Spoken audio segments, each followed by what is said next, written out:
It's a truck full of cheese. You can't tell, Walbert. but we are at home in the cheese zone.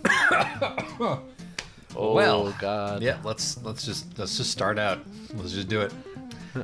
Hey. Words. Hi, Isaac. Welcome to Trucks. Thank you, Josh. I'm here, both in body and in spirit, driving this Walmart truck full of cheese from Sacramento to. Oh, we've already fucked it up. I've already fucked it up. Well, It doesn't matter. Nope. Just keep going. So, what's the subject of today's trucks, Josh? Well, Isaac, we recently began our. We recently took on our true calling of being relationship advice truckers. Yes, that's right. I I should interject here. Well, I shouldn't interject, frankly, but I'm going to. Go ahead and interject. XNG from the Trucks Discord, my friend Catherine, came to visit me this last week, and a lot of dating advice was exchanged. Oh, good. Like mutually, both ways. Yeah, to a certain extent. Mostly So you. because hers is the more pressing dating crisis in that direction. But But you might have some fresh wisdoms well, to share. it does the question of when exactly do you leave somebody alone did come okay, up well, in this context. Although I will of course not flap that business around everywhere. That. We should not be giving advice to anybody on any subject. This is such a potent visual metaphor. Trying to It's get like out that- of the Walbert. We can't even It's get like out right of the in between Walbert. my tires there. I'm having a lot of trouble fixing this. Come Here on, we wiggle, go. Josh. Wiggle your way to freedom. Here we go. There we go. Oh, Everything is fine. oh God. Only 3% trailer damage, which isn't bad for 45 seconds into the episode. Oh my God. Okay, Oh you'll my just God, have to no. excuse Oh me God, for no. a second. Oh, Do you no. think this is one of those Oh, games where God. these posts fall down like God, butter? no. Oh no, it's not one of those video games. No, it's not. I probably knew that somewhere Yeah, you deep did. inside. So did I. Okay, squeezing Oh on. my God, this is how you're choosing to handle this. So, That's a thing fire that truck. it's good. It's good to have one of those close by in a situation like this. Excuse me, honk, honk. Okay. All right. Everything's normal. great. We're just a normal, It's trucks. normal trucks. Trucks time. The subject of Isaac. today's trucks is creepy behavior. You asked me to introduce that. I never managed to do it. Well, yes, we touched on "Don't be a creep" in the last trucks, and I think that I realized afterwards that that's actually kind of a sticking point, which deserves greater focus. Indeed, we said don't be a creep, but we didn't explain what we meant by that. Yeah, and it's pretty multifaceted, it turns out. But let's begin by telling people how not to be a creep. Let's document a number of ways in which you can be a creep. Yes. And after everyone yes. will say, don't do that. Don't do that. Yeah, okay, that makes sense. Do you want to go first? Sure. I think talking to dudes in particular, I think, who are the most vulnerable of being creepy, most prone to creepiness. I think you've given your hand away a little bit by that word choice. Well, yeah, we'll get into it a little later. But yeah, as a dude, you're always navigating your potential creepiness, I think is fair to say. Yeah, I mean, if you're paying any because- attention. Well, yes, as a dude, you should always be navigating your potential creepiness. I mean, even if you aren't aware of it, you're navigating it on some level because you're probably being a creep. I'm liking this one so far. I'm liking the tone. Anyway, yes, but That's good. Thank you for checking in. I'm offering you some mutual reassurance. Some constructive feedback. Exactly. So, being a creep, such as The thing is toxic masculinity. The thing is, let's say you're in a scenario where you're asking someone out, and let's say that they say no. It's possible to be a creep after they say no, because, and I think the crux of it can be that dudes are conditioned to express, like, to kind of cover any negative emotion like embarrassment or shame with fury, fury or false stoicism, Right. neither of which is really helpful in that scenario. Yes. I think what I would suggest is that you watch out for that, and probably the best emotion to try to project when you are being rejected. It might be counterintuitive, but I think the answer is cheerfulness. Yeah. You know, you gotta be chill. You gotta take it in your stride, and be like, okay, cool. I'm glad I took my shot. I'm glad that you were chill about me taking my shot, and we are gonna continue on having productive and happy interactions. Right? As opposed to, I mean, I probably don't have to spell out the worst case scenarios, but I'm going to anyway. As opposed to, like, blaming the person you asked out for rejecting you, or like falling immediately into despair. I mean, you can despair a little bit privately later if you have to. But like, don't openly weep. Yeah. This is not a situation where you should be obviously super upset. Right. If you can possibly avoid it. You don't want to put any of it onto the other person. Right, because the onus is on you, having initiated this gambit. Yes. Which was a risk. Yeah. And yeah, no, I think you're right to locate this squarely in toxic masculinity, because, like, and this is, I'm speaking for myself here, and I think this is part of the way that I was socialized. Like, it's hard to be wrong in public if you're a guy. Yeah. Hard to be caught out in a moment of weakness if you're a guy. Hard to lose in front of people without trying to style it out, as it were. Yes. Even if what you're losing is just like, I took a risk and that risk panned out negatively, and that's something that you should expect if you take a risk. Yeah. And like, keep in mind, no loss incurred. Absolutely right? No. The only loss is of face. Yeah. And it's up to you to lose as little face as possible. Yeah. I mean, not to say that should be your primary concern, but like, if you style it out delicately, you will lose less face. Right. And the way to do that is to not appear to be doing it. Is to not appear to be affected. And hopefully, don't be too affected. Remember, men, conceal your emotions. Don't share your emotions. Don't show your sensitivity to anybody. So yeah, there is the appearance of a contradiction here. Yes. What I mean when I say cheerfulness, I don't just mean pretend that somehow being rejected is good news, right? Right. What I really mean is, keep the fuck in mind that your world has not just ended, and that you probably did okay just now. Like, hopefully you did an okay thing by putting yourself out there. And like, you can acknowledge your disappointment cheerfully. Right. This is like, what you want to avoid is the classic screenshot of the 3 DMs in a row, which are compliment, invitation, bitch, Yes. Keep in mind, obvious. Go ahead. Keep in mind in this situation that the possibility space that a woman who says no to you has a reasonable right, or is reasonable to expect, has a really big downside, i.e., men react with violence to being turned down. Right. So your priority in that moment, having initiated this, is to make it as clear as possible, as quickly as possible, that that's not going to happen. Right. To make this as the least worrying for everybody involved, by having a normal one, if you possibly can. Yes. In this situation, just being like, oh, okay, well, I understand if you can't help but feel a little bit like your hopes and dreams have been shattered, and your world has ended, I mean, I would advise you to avoid feeling that way because it's not true. Yeah, avoid feeling that way.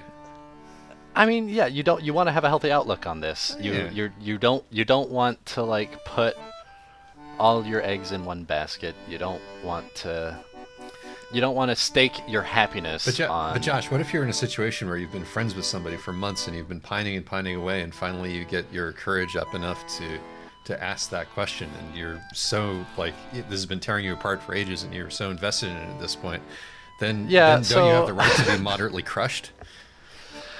That does sound a little bit crushing, but also you probably shouldn't have been in that situation in the first place. Yes, that's exactly the answer that I wanted. Like, there's no one right answer for everything. Sometimes you get it in a less than ideal situation. But yeah, like if you know that you're into somebody, you don't want to keep that a secret forever. You really need to say that sooner rather than later, because things get weird. And if you sit on it for too long, things get like really intensely fucked up. Right. You end up in like years-long dynamics that end up paying off in spectacularly unpleasant ways. Oh yes. I've been there. Yeah. So like, start out, and because after a certain point, like the consequences of doing that move, the negative consequences of doing that move and it not panning out would in fact be so crushing that you would not be able to handle it in a reasonable way, and so you have to sort of acknowledge that you're going to be detonating that relationship. So don't let it get to that point, ideally. Right. I mean, a point of clarification, and I think it is possible to end up dating a person that you have been friends with. Oh yeah, 100%. This is one of those, like, there's a difference between, my feelings, or ideally, our mutual feelings have developed over time into something like this, and we were both cautious people, and we were delicately feeling out the dynamic because neither of us like to take, The distinction is between that and like keeping a big like love confession a secret from a person you're trying to be friends with for over the long term. Like, if you're doing that, you're fundamentally keeping it a secret because you haven't been getting any signs that such an overture would be welcome.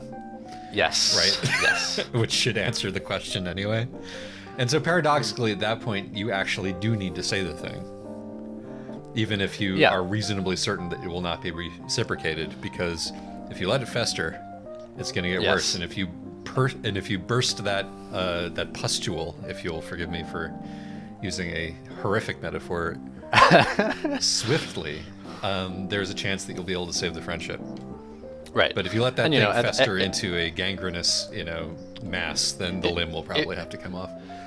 If you do find yourself in that situation, probably the way to broach it is not so much asking the person out as, so, saying, hey, I'm having these feelings. Yeah. Just put your so cards you out know, on the table. I understand that that's not going anywhere, but just so you know, treat it as a clearing of the air rather than a shooting of a shot. Let's not get into any weird dynamics as a result of this. Yes. So I mean, conduct yourself honestly is the golden rule here, and I think there is an opposite of this scenario. Another way to be a creep is to make a cold approach on a total stranger who hasn't so much as even looked at you. Right. No signs have been given. Right. And I mean, if you're gonna do that, you're gonna do that. It can be okay, but don't be too insistent about it. You have to read the signs. You have to know what they are. Understand once again that like propositioning somebody is a risk. Yes. For both of you. Yes. And that you should, before you make a risk, be informed about how risky it is, as a general matter. Do your best to just make some eye contact. Don't fucking stare. Just like see if anything passes between you. Exactly. And incidentally, the more like coldly you go for this, the less upset you should be if it doesn't go anywhere, and the less like angry or aggressive you should be if it doesn't go anywhere, because you should have known that there was about a 2% chance of that working, and you probably shouldn't have done it in the first place. So it's at that point you're bad. Maybe. I mean, maybe. depending on what you did. I mean, if you just be chill about it. Right. Well, If go ahead. it's very possible to just be chill about it, to approach someone very casually, put very little out there, receive very little in response, and move on. I don't want to. I don't want to blame anyone for doing that, even if you couldn't quite draw their eye. If you're not doing any harm, you're not doing any harm. Yep. That's my personal theory. And of course, the other thing is that this all comes with experience, and the only way you're going to get practice with this kind of behavior is by doing it, and you will make mistakes, and you will fuck up. And I think one of the distinctions that we wanted to draw was between being a creep and being read as a creep. Being read as a creep, which you will be read as you will probably be read as a creep sometimes, even if you are doing the very best that you can. This is the finer point that we have been kind of leading towards. It is very important to understand the difference between being a creep and being read as a creep. This is, especially if you're a guy, you're going to run into this, I think. As we alluded to earlier, women in particular tend to have very good reasons to be on a defensive posture when it comes to these things, and it just makes sense, given the landscape that we live in, which is a landscape where the way we organize dating, no matter how feminist we are, it's still sadly kind of under a toxic masculine framework. It's still sort of like a hunt, It still involves not being completely honest in a certain kind of way, like being kind of crafty and sideways in the way you say things, not presenting yourself in the best light, certainly. Yes. If we want to make it sound less like an active whoop. Yeah, I'm trying to be careful here, because I'm not trying to say that. Oh no, I'm sorry. I'm not trying to say that you need to be dishonest. I'm trying to say that you're not trying to be fully honest. Do you understand? Let's step back here a little bit. What I'm talking about here is flirtation, right? So flirtation is Josh is not. Yes. Josh is not co-signing pickup artistry. That's not what you're doing, Josh. But Josh is also saying, in this world, if you want to go out and meet people, particularly if you want to go out and find people to date, you have to sort of step into the system which already exists around this, which has problems. Yep, it's not a very good system. So, because we don't live in an ideal world, and you can stick entirely to sort of internet-based environments where the roles are different, and and everything can be sort of negotiated at length via text before any unwelcome attention is made. But if you want to go out in the world and do this, which is, I think, based on what we said in our last truck, something that we would encourage people to try to do, then you are going to have to interface with this situation in which you may end up inconveniencing people or annoying people by misreading signals or by making a pass when you're not 100% sure that it would be welcome, which is kind of an unavoidable error zone. Yes. And so if you are a young man who is in a certain, or this is not, again, this advice isn't exclusively for men. It's just because of the fucked upness of the system that we're operating under. Men tend to be the active, the active party in these situations, but of course it's not always true. You can, if you're a relatively woke young man who understands the dynamics surrounding the situation, if you fuck up, it can feel crushing. Yeah, and it's easy to fall into a trap where you never make a move because you're waiting for that perfect situation where you have complete certainty that it'll be welcome and reciprocated and that no one will ever think of you as a creep. And unfortunately, if you wait only for that situation, you will almost never really encounter it. Which means that you have, when we say don't be a creep, part of what we also mean is don't be a creep, but also if you are received as creepy, don't be a creep about it. Yeah, don't be a creep about being a creep, but you might you might have to be a creep once in a while. It's Okay, is that clear? Is everybody understand? The way that you react to being to having made an error of this kind can be creepy. Yeah. If you are like really apologetic and act like you did the worst thing in the world, that's creepy. Yep. You know, That's a good one. and that is, I think, it's a different kind of creepy than like getting angry and belligerent, but it's still creepy. Yeah. You're still asking for I mean, what you're doing there is you're being like, you're asking the person who just turned you down to comfort you, essentially, which is asking them for emotional, engagement that they just indicated that they did not want to give you. So don't do that. Yeah. I think that you just have to, as Josh was saying earlier, you have to work on yourself so that even if it feels that bad, then you're able to be philosophical about it and maybe get to a point where it doesn't feel that bad because this is the way the world is, It'll always feel a little bit bad, like you didn't get the thing you wanted. I'm sorry. But, you didn't get the thing you wanted, and now you have to feel like, oh, did I come off as a bad person? Which is a feeling that's hard for people to deal with sometimes. Right. And I think, yes, that's what we want to talk about. You don't have to feel bad just because, even if you did come off as a bad person.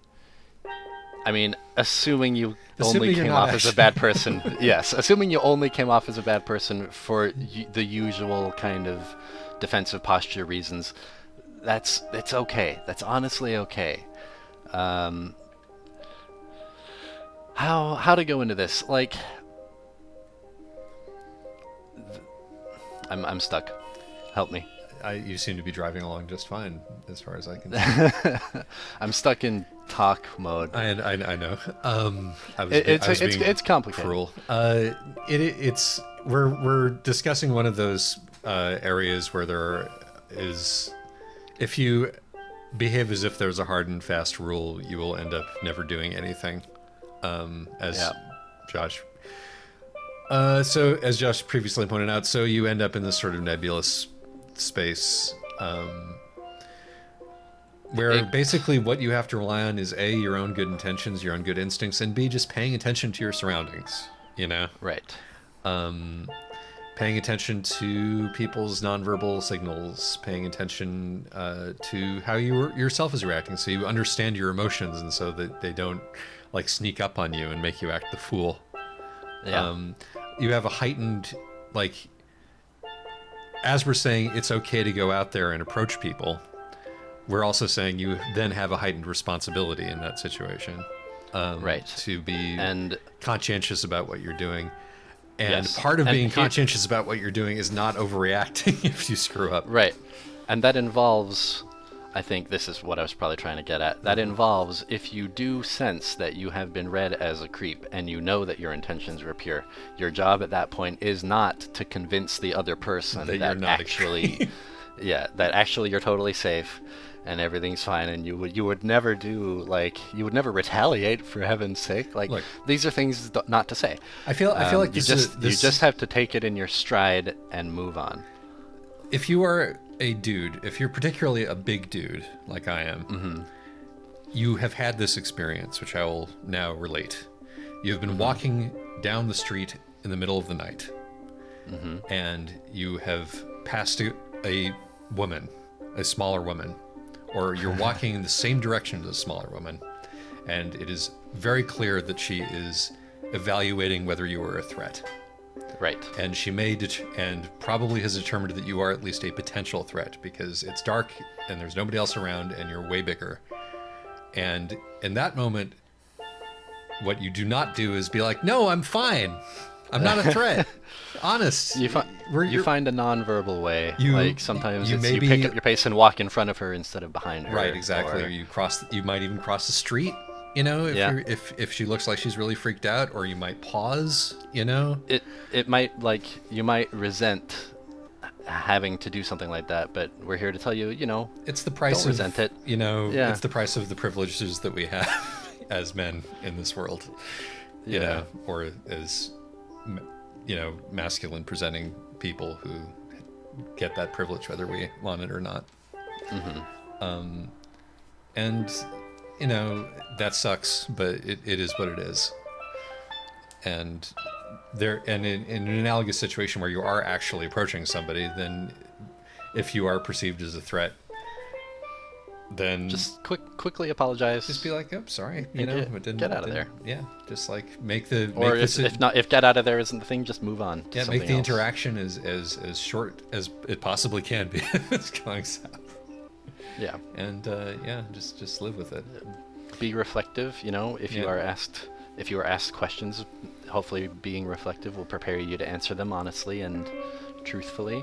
I occasionally forget about this. I think I shared this anecdote the last time that we attempted to do this one, but a couple of months ago I was at the end of a work day. It was it was a Sunday, so there weren't the usual large number of people. There was just like 4 or 5 people at the shop, and one of my coworkers, who is a younger, smaller woman, was like, "Oh, I don't have a ride. I'm gonna have to call an Uber or something to get home." And I was like, "Oh, do you want a ride?" And she was like, "No, I'll figure something out." And I had a brief moment of, like, in my head, I didn't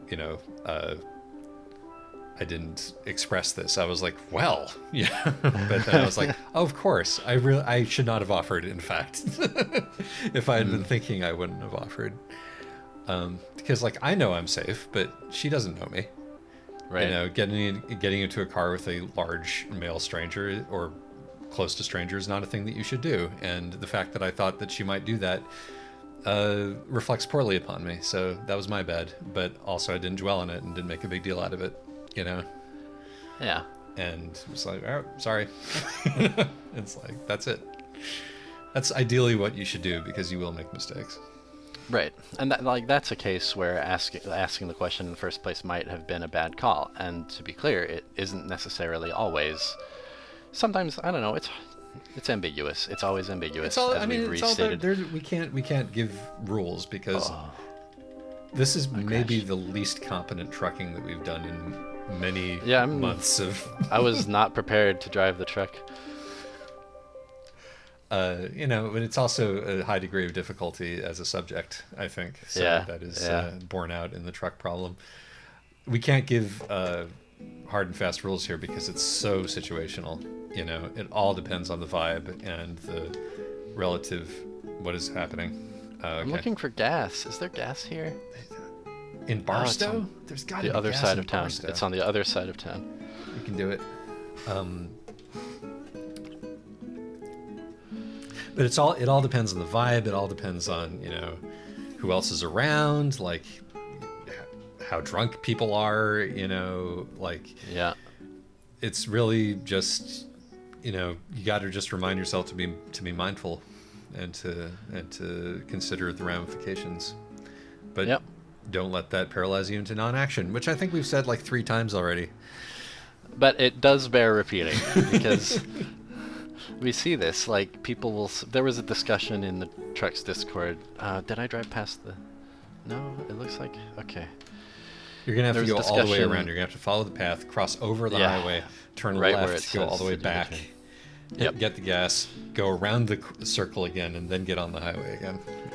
People were saying in the Trucks Discord just recently, like, there was some discussion about pining, and it was said, like, pining, sometimes you pine, and like the question was raised, like, I want to ask this person out on the bus, but I don't want to be a transit creep. Ooh, and the bus is a particularly high degree of difficulty. It is even difficult. More so than the subway, I think. Yeah, there's no interaction I want to have with anybody on a bus. It's true. The odds of success are not very high. Yeah. But I still want to just make it known that you are allowed. You might be read as a bus creep just for asking a person out, but I don't think I don't think. Maybe there's room for disagreement here, but I'm personally tempted to don't disagree think with that you about the bus specifically. No, not this I don't way, know. Josh. Go straight. Yeah, I got it. Why? Why the bus specifically? I don't Just- spend a lot of time on buses. Well, just think about the way the buses are laid out, right?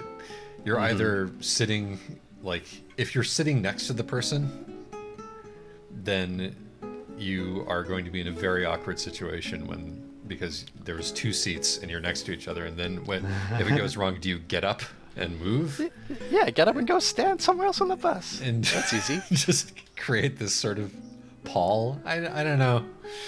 And It's. or I mean, like yeah. if it's a crowded bus and you're like pressed up against people, it's like, Maybe the situation won't arise where it's actually possible to make the approach, right? Like you don't want to force the issue. here's a bus situation where I can see this working. The bus isn't crowded. You're sitting in like the front of the bus. You're looking at each other. You're facing each other, so you can give a person the eye. You can smile at a person and see Maybe whether they even respond. It's just strike up a conversation. Strike up a conversation, and once you have some kind of dynamic going, Yeah. you can be like, they're getting up to get off at they've pulled the chain, they're getting off the next stop. Ask for their number at that point, perhaps, and there's a minimal mutual awkwardness period afterwards, like that I could see working. But Right. I think there's a very limited number of bus-based situations where you can make this work. It's true. There needs to be a window, and you shouldn't force one. But what I want to make clear is you're not a bus creep just because you ask someone out on the bus. Yeah, no, I mean, particularly if you're wearing pants and you smell okay. Yeah. Also, like, if you're going to do this, make sure that you're like not dressed in depression formal. Ideally, it's easier not to be a bus creep if you are able to act like a normal person, both in the way that you're behaving and in the way that you're dressed and smell. This goes in general if you're looking for a partner. I know It's probably it probably a feels good like idea we to shouldn't be. have to say it, but Yeah, that's not unique to the bus. it's I way guess. easier to get people to want to talk to if you're pleasant to be in a confined space with. Yeah. Well, Oh, there we go. I feel that like- fully get off your chest what you've been wanting to get off your chest, or is there more stuff on your chest that needs to be excavated? no, I feel like we've basically covered the bases at this point, and now unless we can find another angle on this, we are gonna be repeating ourselves for the rest of the trucks. Yeah. So what you got? I don't really have much in the way of else. There are some avenues that we went down last time we attempted to do this that I then wished we hadn't, so I'm not going to go down them again. Yeah, we got like we got more into like the kind of. We attempted to square all this with feminist theory, I guess, and it was I don't think- partially successful. I don't think that's productive for us specifically to do. Yeah. Know that it is complicated and that there is plenty more to discuss around this issue. Yes, and please. if you have critiques of what we have said, please. Yeah, give us your critiques if you'd be so kind.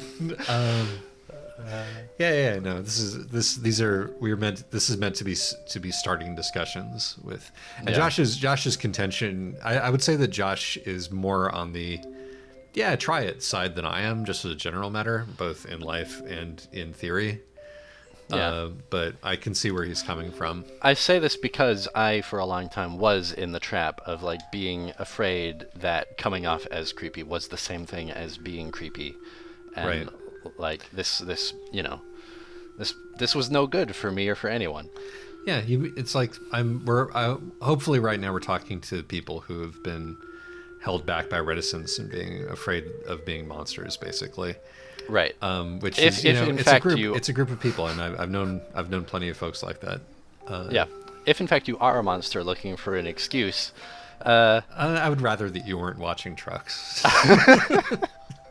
Yes. I would like you to fuck off, ideally, but I think probably most of you know whether that's you or not. yes. Yeah, I'd say that's just about right. I've very, very rarely have I actually successfully asked people out over my long years, but I've been very happy to have done it generally when I managed it. It's worth Yeah. it's worth investigating, and like I know that I think that that most people can relate to having like fallen in love very briefly and very intensely with a stranger on public transport. Oh, sure. It's easy. It's Seeing easy when they're somebody and strangers. just going like it's great when you know absolutely nothing about a person. Makes it very easy to like them. Oh, yeah. But I feel like as somebody who's never converted that into like talking to them, like never.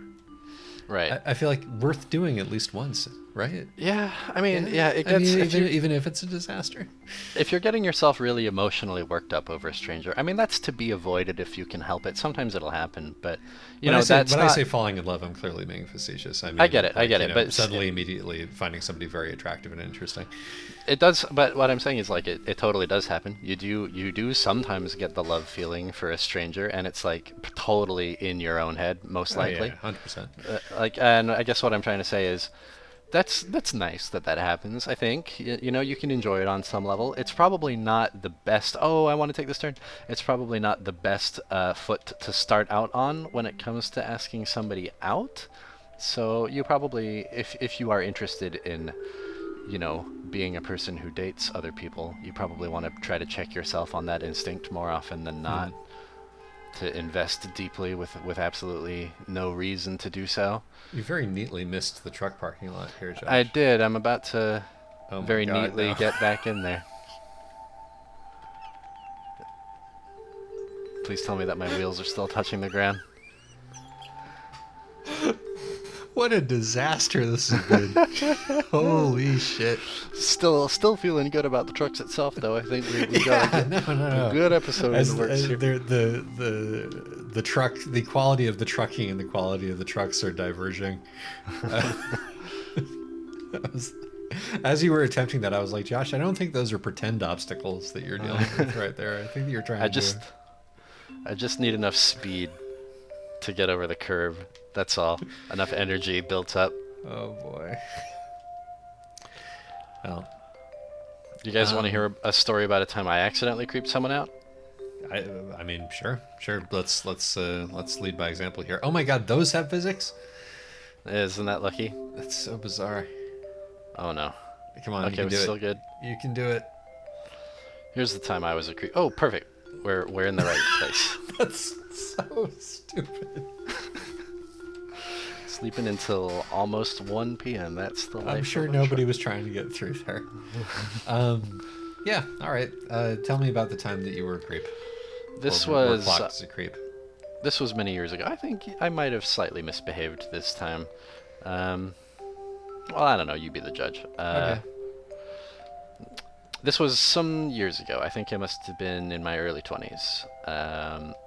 And I was heading out of the place I was living on the subway. Saw a girl on the subway at that time. Thought she was kind of cute. Thought there might have been some kind of eye contact. Didn't do anything about it. And then on the way back, saw the very same girl heading back, presumably. And this is where I think my misbehavior might have, this might have been the fact I didn't consider strongly enough. She was probably heading back to her home at this time when I saw her again on the subway, same as me. Yes. And so at this point I thought, well, this is kind of funny.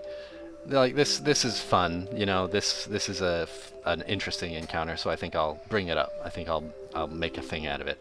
And I said like, hi, I think we saw each other leaving as well, or something along those lines, Mm-hmm. And I thought I was just kind of being lighthearted and striking up an innocent little conversation, and her reaction was like, oh god, oh god, oh god, oh god, oh god. Yeah. Like, is he following me home? Is he Yes. following me home? Please don't follow me home. Yep. And that quickly became pretty awkward, and I Yeah, man, but that was a situation. Yeah, no, it was just like you were missing that extra bit of context, being like it's entirely reasonable for her to be afraid that somebody is stalking her, Yeah. and so probably should not have brought this to her attention. Um, I mean, yeah. So that's an excellent example of like just sort of picking yourself up and moving on Yeah. after trying to start some kind of interaction. If you're out there, subway Whoops. girl, I didn't mean to freak you out. It's hard for me to imagine somebody finding you scary in that way, but you are a 6'3" human man, and that's all Yeah. it takes, I think. Yeah. I mean, like, I was so. What was kind of regrettable about this was that I was at the time so unprepared for that reaction that I sort of instead of transitioning into kind of casual goodbye, I just sort of transitioned instead into a kind of awkward, oh, how do I navigate this kind Well, of you don't mode. at that point, as we've previously established. So Right. you're Yeah. like, well, But it's like we were walking in the same direction for a little bit there, and I mean, gosh, who knows? yeah. Maybe the turn that she took was a gambit. You know, maybe she didn't turn on her to her own street. Good move on her part, if so. But like, it did kind of feel like we were stuck together until one of us took a turn onto another street. You know?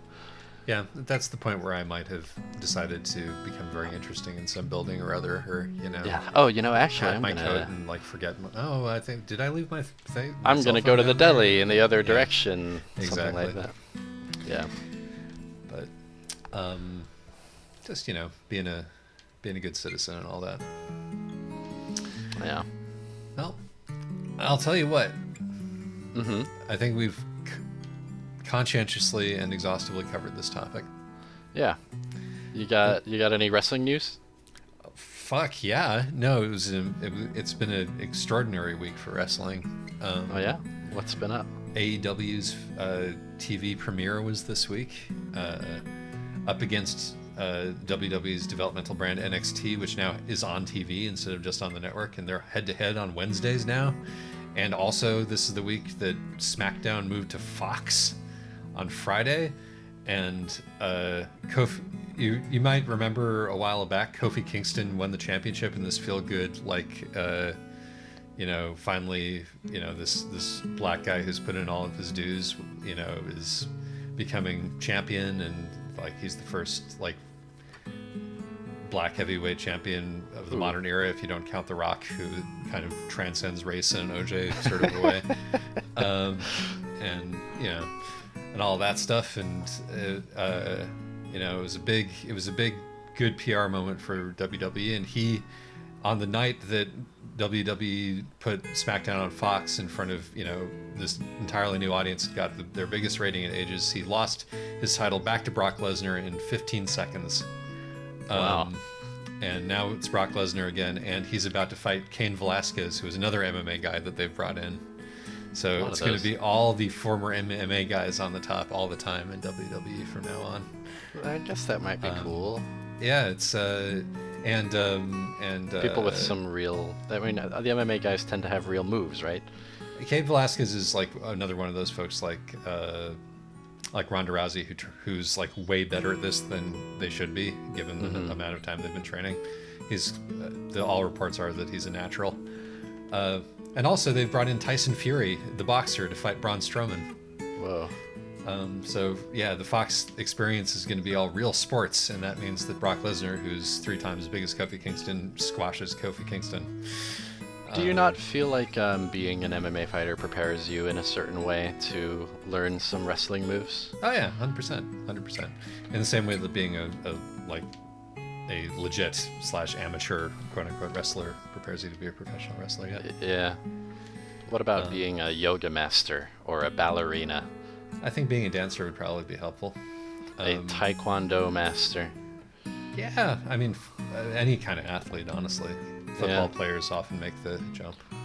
My brother was telling me a thing about MMA a while back, which is that the kickboxers tend to reign supreme because that's like an actual practical fighting art. And he was telling me that every once in a while you get some guys who come in who have like mastered the martial art of yoga, or like Aikido or something very floofy and spiritual like that, and they do not, the way he tells it, the way these martial artists like do not account for the fact that they have only practiced defending against like this specific Aikido punch, you know, that sort of thing. And so he's talking about sort of the Wild West era of MMA that is now very much a thing in the past. Yeah, that makes sense. When they actually had people from different disciplines fighting each other, which was far more fun and interesting, IMO, but everybody just does Brazilian Jiu-Jitsu now. Right. I mean, it depends on how. I mean, it seems like there's a real evolutionary reason that this has stopped being a thing, because as I was told, everyone who came in with that kind of martial arts background instead of a more just straight up fighting sports background end up kind of getting their shit kicked in. Yeah. Well, I mean, it's because whether that's fun to watch is a subjective call, I think. It can be fun, but it's like Brazilian Jiu-Jitsu was designed explicitly to be a martial art that would let you beat people up who are bigger than you. Yeah. Which it turns out is significantly more effective as a general matter than martial arts that have sort of evolved into, you know, performance spectacles over, you know, or like spiritual practices or whatever it might be. No, I mean, if the object of the game is to kick the shit out of the other person, you want, you know, something with a lot of kicking. Something with a lot of well, not even that. You want something that involves punching and choking people out. Right. You know, those two things, ideally. Preventing the other person from making a move. Yeah. But yeah, this looks tricky. This looks tricky, Isaac. That looks incredibly tricky. But yeah, no, I never watched MMA in the era before it was standardized, and I'm slightly sad about that. Because apparently all kinds of wacky shit used to happen. But yeah, now mostly just everybody is a... I really like that gif of the guy doing like the Dark Souls dodge rolls in the middle of an MMA ring. Yeah.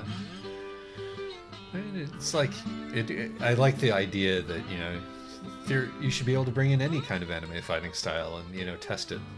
But yeah, it turns out that pretty much you're going to be best served by either taking somebody to the ground and trying to choke them out, or punching them. Yeah. Or kicking them, you know. When will they one day invent a fighting sport that just looks the way Tekken looks? I mean, you're gonna have to improve humans a lot before you do that. Yeah. A lot of those moves are mocapped, believe it or not, by like one guy who apparently can move just crazy fast. All those pro wrestling moves are at least some variation of things that actually happen, although not without your opponent's. I remember showing you all of the wrestling moves in that game at one point, and your takeaway was that they all looked like extremely stiff variants of those wrestling moves. Yeah, it was very nice to see all of my fakey fighting moves lovingly rendered in this serious fighting game. It's gradually dawned on me since then that the wrestling moves show up in that game in unexpected places. Like the Taekwondo guy has kind of a Roman Reigns Superman punch. Superman punches are a thing outside of wrestling, though. Like that, the Superman punch thing was, I think, taken from MMA rather than being a pro wrestling original. I wouldn't have guessed. Yeah, no, it looks stupid, doesn't it? But it's. I guess it makes some sense in theory. You're putting your whole body into that. Yeah, exactly. Just getting some gravity on your side too, and some range. You know, if you catch your opponent by surprise, I mean, it seems like it would leave you wide open. But I'm not an expert. Yeah, I'm not an expert in little fights. I just enjoy.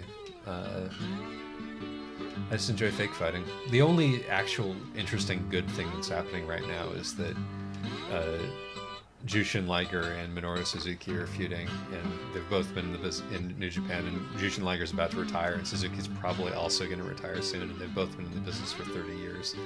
And there's a kind of... And they're both, like, beloved in their own ways, and there's a legitimacy to that it's hard to find it anywhere else. There hasn't really been anything good in wrestling besides this since A, Omega Ibushi stopped happening, and B, Hiromu got injured. It's been lean times, which I think partially accounts for lean times in a storyline way. Like in a business way, it's all been kicking off. But you know, it's that and everybody getting on board with Orange Cassidy. Have been the only things that I've really found interesting. Who we actually got to see. You saw Orange Cassidy under both of his guises. Yeah, he was one of the ants, right? He was. Who turned out? Oh, it was him. God. Yeah, it was. He was Fire Ant. He was the That's main so ant. cool. Yeah, isn't it though? Anyway, the moral of the story is, if you don't like listening to us talk about wrestling, you should go ask someone out, so you have real friends. Or like, you know, the thing that we didn't really acknowledge over the course of this was that also you can do this without wanting to fuck somebody. Like you can try to make friends with somebody. Yeah, who's interesting. Yeah. Which as I increasingly have very sociable. little interest in fucking random people, that's sort of been where I'm at with it. Where it's like, how do I? If only actually we make could friends all with be this so person? zen-like as to not have an interest in fucking random people.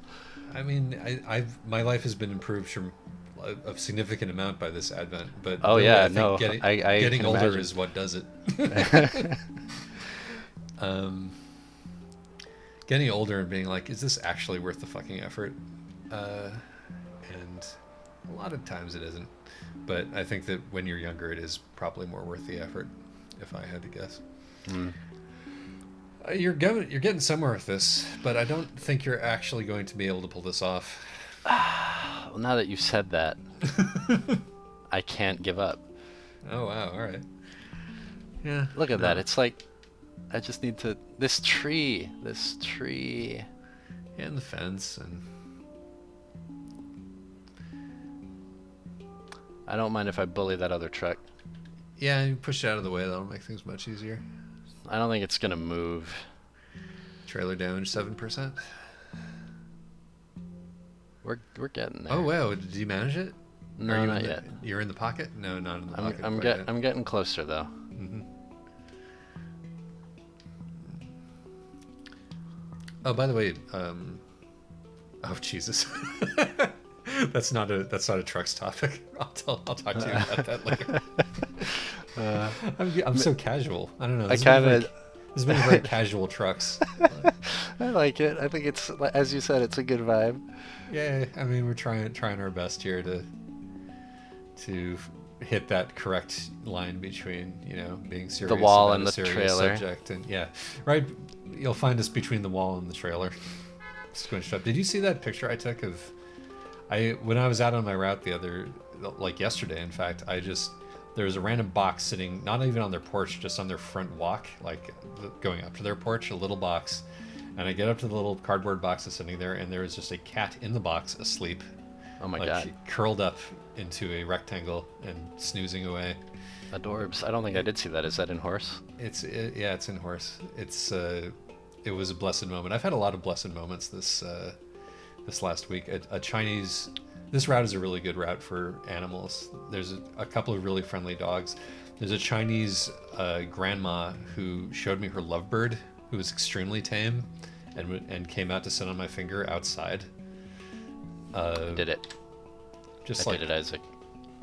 And the weather's been beautiful. You did do it, and I didn't believe in you. And apparently that was an excellent job somehow. So I don't know how to not be excellent anymore. It's amazing. It's Truck the cross I instructor. bear. Permanent excellence. Cheese delivered from Sacramento to Las Vegas. We brought cheese to Vegas, much like German 985. Get out there, nerds. Get out there. Do your best. Don't be too afraid. Don't be afraid of yourself. Don't be afraid of yourself, because you're probably a good person. And if you have good reason to suspect that you're not a good person, maybe Work on get some that. therapy and work on that, because you Yeah. don't have to be that person forever. And thinking that you do is just an excuse. Yes. I'm so glad that you listened through all the wrestling stuff so you could get to that nugget of wisdom. Goodbye. Goodbye.